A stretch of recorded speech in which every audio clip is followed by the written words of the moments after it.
જ્યારે આપણી પાસે સ્વેટર જૂના થઈ જાય કે અમુક જગ્યાએથી ફાટી જાય તો આપણે તેને ફેંકી દેતા હોઈએ છીએ, પરંતુ આજના વિડીયોમાં આપણે આ સ્વેટરના ખૂબ સરસ એવા આઈડિયા જોવાના છીએ। એ ઉપરાંત કોઈ જૂના ટી શર્ટ હોય તેના પણ ખૂબ સરસ એવા આઈડિયા જોવાના છીએ। તો એ માટે વિડીયોમાં એન્ડ સુધી બન્યા રહેજો। વિડીયો પસંદ આવે તો વિડીયોને લાઇક જરૂરથી કરજો। ચાલો શરૂ કરીએ વિડીયો। જોઈએ આઈડિયા નંબર 1। તો અહીં મેં એક જૂનું ટી શર્ટ લીધેલું છે અને તેનો જે બાંયવાળો ભાગ છે તેને આપણે આ રીતે કાપી નાખવાનો છે। ત્યાર પછી અહીંથી ગળાવાળો ભાગ છે તેને પણ આ રીતે કાપી લઈએ। બંને બાજુ જે સિલાઈવાળો ભાગ છે તેને આપણે કાપવાનું નથી અને અહીંથી પણ એક દોરી જેવો આકાર કટ કરી લઈએ। અને આ ટી શર્ટનું કાપડ હોઝિયરી કાપડ હોય તો તેને આ રીતે ખેંચવાથી દોરી જેવો શેપ બની જાય, સ્ટ્રેચેબલ હોય છે। તો આ રીતે તેમાંથી દોરી બનાવી લેવાની છે અને બંને બાજુ અહીં સિલાઈ એમનેમ રહેવા દેવાની છે। હવે શું કરવાનું છે કે આ ટી શર્ટને ઊંધું કરી લઈએ, અવળું કરી લઈએ। અવળું કરી સરસ રીતે તેને વ્યવસ્થિત પાથરી લઈએ। હવે આ ટી શર્ટમાં જે બંને બાજુ ખુલ્લી છે ત્યાંથી આપણે આ રીતે ભેગું કરી અને ત્યાં દોરી બાંધી દઈએ। અહીં આપણે એક બાજુ જ દોરી બાંધવાની છે।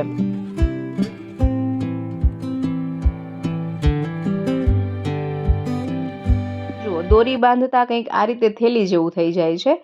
અને ત્યાર પછી જુઓ, ટી શર્ટમાં આ રીતે 1 થી 2 ઇંચ જેટલો ભાગ વાળેલો હોય છે, ત્યાં આ રીતે થોડું કાતરથી કટ લગાવી લઈએ અને હવે આમાં આપણે દોરી પરોવવાની છે।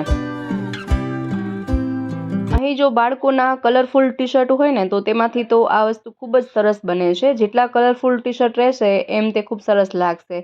હવે અહીંથી આપણે આ રીતે દોરીને પરોવી લેવાની છે।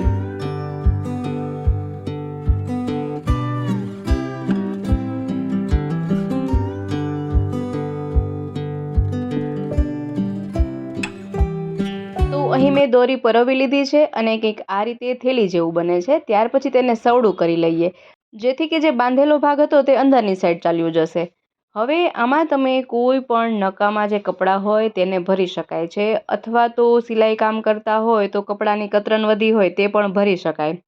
અને ત્યાર પછી આમાં જે દોરી પરોવી છે તેને આ રીતે ખેંચતા તે સરસ રીતે બંધ થઈ જાય અને કુશન જેવું બની જાય।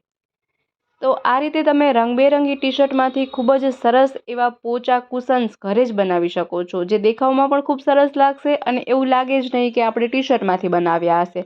જુઓ કેટલું સરસ લાગી રહ્યું છે। આને સોફા પર રાખી દઈએ, કોઈ ન વિચારી શકે કે ટી શર્ટમાંથી બનાવ્યું હશે। હવે વાત કરીએ જૂના સ્વેટરની। તો અહીં મેં એક જૂનું સ્વેટર લીધેલું છે અને તેમાંથી આ બાંયવાળો ભાગ છે તેને આપણે કાપી નાખીએ।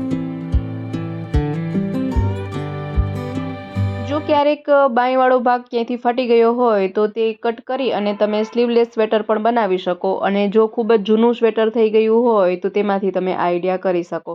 હવે તેમાંથી જે બાંયનો ભાગ કાપ્યો છે તેને પણ ફેંકવાનું નથી, તેનો પણ આઈડિયા હમણાં આગળ જોઈશું। પહેલાં આપણે આ આઈડિયા જોઈ લઈએ। તો પહેલાં તો આ સ્વેટરને અવળું કરી લઈએ। અવળું કર્યા પછી તેને વ્યવસ્થિત પાથરી લઈએ અને ત્યાર પછી હવે જે આ સ્વેટરમાં આ ખુલ્લો ભાગ છે અહીંથી ત્યાં આપણે સિલાઈ કરવાની છે। તો તમે સોય દોરાથી સિલાઈ કરી શકો, જો સિલાઈ મશીન હોય તો સિલાઈ મશીનથી પણ સીવી શકાય છે અથવા આ રીતે હાથેથી પણ સીવી શકાય।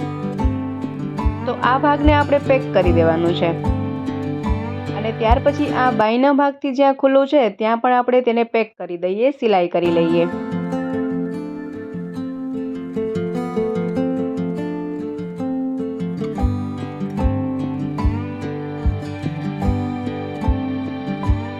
સ્વેટરને આપણે બધી બાજુએથી સરસ પેક કરી દીધું છે। અહીંથી પણ તેને પેક કરી શકાય છે અથવા તે ખુલ્લું પણ રાખી શકાય। હવે આ સ્વેટરને સવડું કરી લઈએ। જુઓ, તો સરસ મજાનું એક બેગ બની જાય છે। હવે તમે આમાં બધા જ નવા સ્વેટર વગેરે સાચવીને રાખી શકો છો। જ્યારે શિયાળો પૂરો થઈ જાય તો આ સ્વેટર વગેરેને સાચવવા માટે આપણને કોઈ સ્પેસ ન મળે તો આ રીતે જૂના સ્વેટરમાં તમે સાચવી અને રાખી શકો।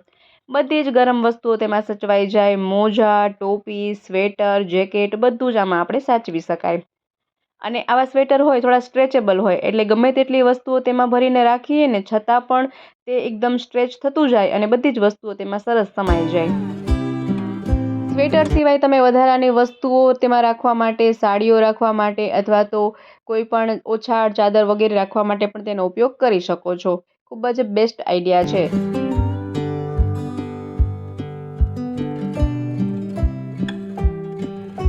હવે જોઈએ બાંયનો ઉપયોગ.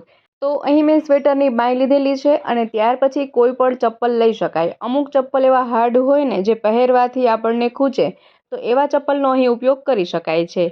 મેં પણ અહીં એવા ચપ્પલ લીધેલા છે, અથવા તમે કોઈ પણ ચપ્પલ લઈ શકો છો, પરંતુ ચપ્પલમાં વધારે હીલ ન હોય એવા ચપ્પલ પસંદ કરવા. ત્યાર પછી એક ચપ્પલને બાંય પર આ રીતે રાખવાનું છે અને આ જે વધારાનો ભાગ હોય તેને આપણે કાપી નાખીએ. પહેલાં તો આ જે હાર્ડ પાર્ટ છે તે કાપી નાખવાનું છે. આનો તમે રિંગ તરીકે ઉપયોગ કરી શકો છો. જુઓ, આને બોરિયા તરીકે ઉપયોગ કરી શકાય, કોઈ વસ્તુ બાંધવામાં પણ ઉપયોગમાં લઈ શકાય. હવે શું કરવાનું છે કે આ બાંયને આપણે અવળી કરી લઈએ. ત્યાર પછી આ સેન્ડલ પર આ રીતે રાખીએ. ત્યાર પછી અહીંથી આપણે આ સ્લીવને આ રીતે પરોવી લઈએ અને આ જે સેન્ડલનો ભાગ છે તેને કવર કરી લઈએ. અને હવે સ્લીવમાં અહીંથી આપણે કાતરથી કટ લગાવી દઈએ.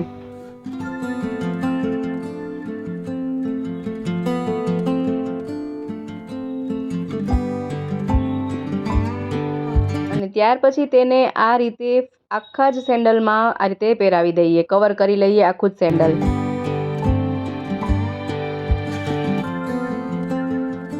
અને ત્યાર પછી બંને છેડા ભેગા કરી અને અહીંથી સિલાઈ કરી લેવાની છે, જેના માટે આપણે સોય દોરાનો ઉપયોગ કરી શકાય. સોય દોરાથી સીવી શકાય અથવા તો ગ્લુગનથી ચોંટાડી શકાય.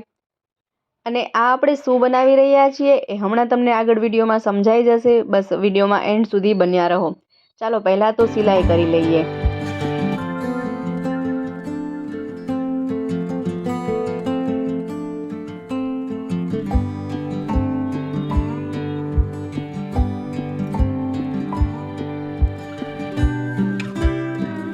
આ રીતે આખું જ ચપ્પલ સરસ રીતે કવર થઈ જાય એવા ઝીણા ઝીણા ટાંકા લગાવી અને સિલાઈ કરવાની છે, જેથી કે સિલાઈ પણ દેખાય નહીં.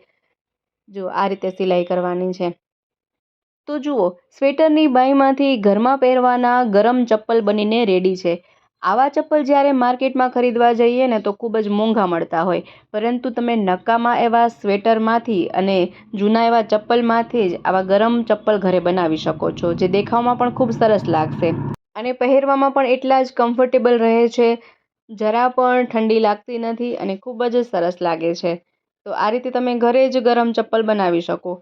જુઓ, અહીં મેં એક રેડીમેડ લીધેલા ચપ્પલ છે અને આ ઘરે બનાવેલા ચપ્પલ છે, પરંતુ ઘરે જે ચપ્પલ બનાવ્યું છે ને એ રેડીમેડ કરતાં પણ સરસ લાગી રહ્યું છે ને? કેટલું સરસ લાગી રહ્યું છે.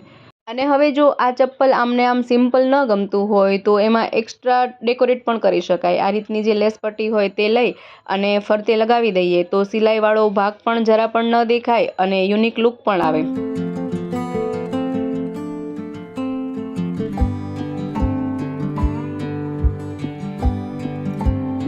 અને આ રીતે ફ્લાવર પણ લગાવી દઈએ તો સરસ ફેન્સી બની જાય.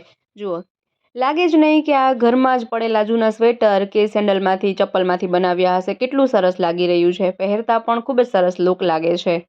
તો હવે માર્કેટમાંથી મોંઘા ગરમ ચપ્પલ ખરીદવાના બદલે તમે ઘરે જ જૂના ચપ્પલ અને જૂના સ્વેટરમાંથી આવા ગરમ ચપ્પલ બનાવી શકો છો.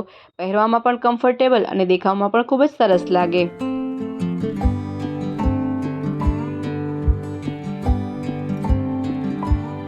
તો મિત્રો, આશા રાખું છું આજનો વિડીયો તમને ખૂબ જ પસંદ આવ્યો હશે, સાથે ઉપયોગી પણ રહ્યો હશે.